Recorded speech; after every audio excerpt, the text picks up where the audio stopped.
Hello, everyone, and thank you for joining me for my first time. Welcome to The Virgin Fairy. First, I find it necessary to explain to all of you what you are getting yourselves into. My name is Derek McKinley. I'm a 22-year-old homosexual male, and I am also indeed a virgin. Thus is the name The Virgin Fairy.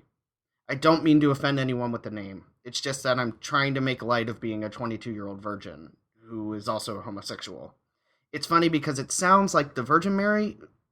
Overall, it's pretty damn offensive, but I enjoy making fun of myself. And for the religious folks, most of you were probably offended when I used the word homosexual. So I really don't think there is any way to avoid our perpetual doom this podcast is sure to bring. This podcast is my way of talking to myself without seeming entirely crazy. With this, I can pretend people are listening, tell other people who are listening that other people are also listening, and avoid being put on some kind of medication that would make me gain even more weight. I will be recalling stories from my childhood which I believe have affected or have been a result of the way I live today. My beliefs, feelings, problems, and stresses, I believe, have all come from somewhere in that realm of adolescence, and looking back, they can be pretty damn funny, although very traumatic. With that being said, I hope you enjoyed the first episode of The Virgin Fairy, and hopefully some of you will even be able to connect with me on some kind of spiritual, homo-insecure level. Thank you for listening this far. Episode 1. Seeking chats, and hopefully more chats. By the time I was the age of 15, I had managed to fit into the world in a couple of ways. Number 1. I successfully found myself a beard.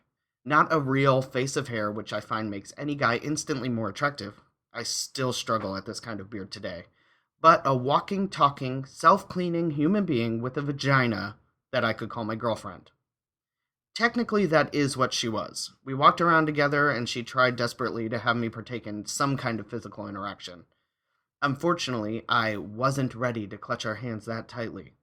Somehow, and I say this still wondering just how, it was completely unbeknownst to her that if she had a penis, it probably would have been a lot easier for me to be ready. Number 2.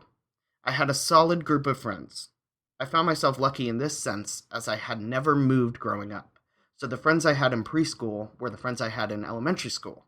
And those friends were also the friends I had in middle school and then high school. You get the idea. My girlfriend, using that term loosely once again, had successfully deterred all of these friends' questions of, why haven't you had a girlfriend yet? I use the term deterred very loosely as well, because I am pretty sure they all knew where my sexual attention lied.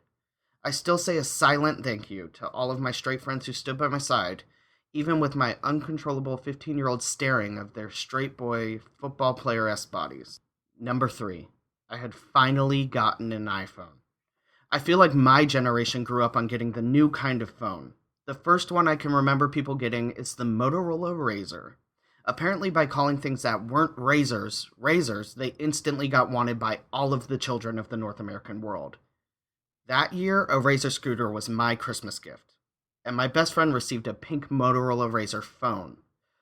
To me, the world couldn't have gotten more materialized. By the time I was 13, the Sidekick had come out. This phone was different because it had a whole damn keyboard attached to it. It wasn't as large as a full-sized keyboard, but it was damn near close. And the way you got to the keyboard was the biggest catch. The whole phone did some kind of ninja flip turnaround thing you would see in a Jackie Chan movie to reveal the god-awful keyboard. Now you could text things like, Carl Meters gave Lisa Dunlap a hickey on her tit, even faster than you did before. At the time both of these phones were released, I think my parents knew that I would simply not have anything to do with one of them. I didn't have too many friends, I wasn't that cool, and the friends I did have were all in the same neighborhood as me. If I wanted to find out about Lisa Dunlap's tit hickey, I would just go over to her house and see it myself. So finally, when I turned 15 and was entering high school, it had been decided. Derek needed a cell phone. I'm not entirely sure why I made this drastic decision, but I think it was because I finally saw the new phone everyone had at the time as actually being useful. The phone wasn't only for texting and talking, you could put music on it, play games, it had a calculator, and, I could look at porn on it. Let me give a little side note before I continue on.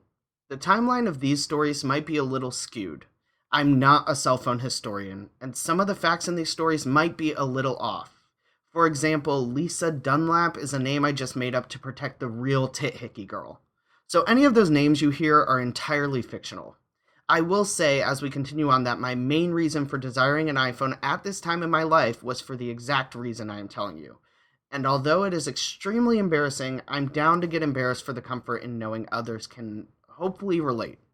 Thus, I introduce you to this next chapter, the one most of you might have been waiting for since hearing the title of this story. Derek finds a gay hookup app.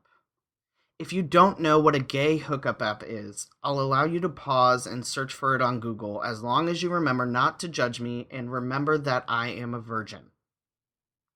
Are you back? Are you feeling okay? Perhaps you should lie down for a moment. No? Great. I have a feeling the internet might describe gay hookup apps as somewhat more relaxed, if that's the word I want to use, than they actually are. For those of you who didn't take the time to look it up, I'll give you a short synopsis of what most gay hookup app user intentions are. I want to have sex. Who is close that also wants to have sex? Oh, this person is 0.3 miles away. I will go there to have sex now. Sex is now done. Goodbye. Let me post a disclaimer. Not all men on gay hookup apps are there for anonymous, I need to get my rocks off sex. Also, even though for a person like me this may seem like an absolute nightmare, each person is their own person who can do as they please. My brain is an absolute garbage dumpster of sexual confusion, which you were sure to find. For me, a gay hookup app is not an option.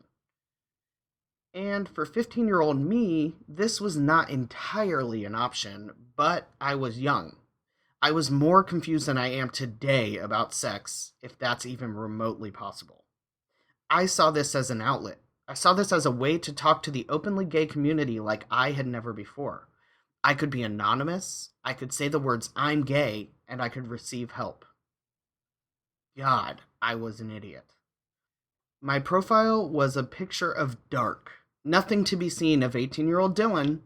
I chose Dylan as my undercover name because it was close to Derek, and there was a hot guy named Dylan in my English class that I fantasized about while we read Beowulf for the first time. When it came time to choose what I was searching for on the website, I found all kinds of terms I had never heard of before. Up until then, I thought the NSA was a type of government agency, and that an otter was something I got to see on a marine science field trip. I filled out all that I knew about myself, and successfully created the best boner-killing profile of all time. When it came time to fill out my About Me, I saw it as my chance to cry for help. Unfortunately, it had to be in 180 characters or less. I am confused and need to talk. Would anyone like to chat? I am 18 and love cheeseburgers. Here's another sidetrack. I did lie about my age. And to this day, I still use I love cheeseburgers as one of my fun facts about myself, because I seriously love cheeseburgers. Make fun of it all you want, but it really helps me divide who I can hang out with and who I can't. Surprising to me at the time, but not surprising to me at all now, I received no messages. I scrolled my way through all of the pictures of bare torsos, feet, and other blank profiles searching for someone who looked nice, enough to confide in. I was about to give up because an unsettling feeling of being wrong, a feeling that I still struggle with today, settled in when I received my first message. What are you confused about? What wasn't I confused about? I can't say what I wrote to this man word for word, but I can say at this point in my life I was confused about much more than what some anonymous person on a gay hookup app could help me with. If I had to guess, I told him I was depressed, that I wasn't sure if I was meant to like boys or girls, that I had a girlfriend but the thought of kissing her was gross, but the thought of kissing Dylan McCarthy got me off. I ranted, I'm sure. I cried for help. And the response to my emotional monologue? A dick pic. I had received my first ever dick pic, with the response, "How does this make you feel?" As if I needed to be confused more, The dick pic made me feel horrible. It wasn't a nice dick. It was an old dick, probably 50 years old. It was droopy, and I'm pretty sure it might have had liver spots. The worst part about the dick pic was that, for some reason, this man had a shoestring tied tight around his testicles. Not only was I now confused about my sexuality, but I was also confused about the purpose a shoestring might play in the male anatomy. I quickly searched for a way to delete this app. I had had enough. This was wrong, I thought. I was going to get caught, and then I received another message. Or this? It was a butthole. I received my first ever dick pic and a butthole pic in a matter of minutes. Gay social media apps were not my thing. The next day, my girlfriend broke up with me over a Facebook chat. I found out that she had made out with one of my other friends because she was tired of waiting to see what it was like. She apologized to me a tremendous amount of times. I was just thankful it was over the internet, so she couldn't see me jumping for joy. Hopefully, I thought, the next dick pic I would get wasn't so wrinkly. Okay, so if you're still listening, I would love to thank you for listening to this story of mine. Previously, everything I was writing or reading was pre-wrote, but now I am just talking to you to thank you because I've wanted to do this for a while now, and I've been too scared to, but today I had had enough, and I decided to do it. I don't know if anyone's going to care about this at all, but I hope that someone can find it relatable. I doubt many will because I think I'm just a fucked up kid. But if you're listening and you thought it was funny, I have a lot of funny things from my childhood, very traumatic things, like not seriously traumatic, but thinking back, I'm traumatized that those were things that happened, to share, that the only thing I can actually do is laugh about them, because if I don't, I'm just going to wallow in self-pity. There's sad things, funny things, happy things that I want to share, and I hope you really enjoyed listening to this. If you're one of my friends and you listen to this, I hope you enjoyed as well. A lot of this stuff I've never told anybody, so I'm just kind of throwing it out there and hoping, just seeing what happens. Yeah, so thank you so much for listening. I have more stuff, I really do. So if you liked it, please keep an eye out. If you want to reach out to me, follow me on Twitter, because all I do is talk on Twitter. I promise I'm a lot better at writing things in 180 characters or less than I was when I was 15. You can follow me there at DWM923. My handle name is Fueled by Derek. Oh, by the way, I just found out I have a ton of shitty loops on GarageBand that have, like, awesome music on them. So I'm gonna fade out each one of these podcasts to one of these songs, and I'm gonna give a scenario. So here we go. The day is Sunday. You drive all the way to your favorite restaurant and pull into the drive-thru. A slight drizzle starts when you realize you're at Chick-fil-A.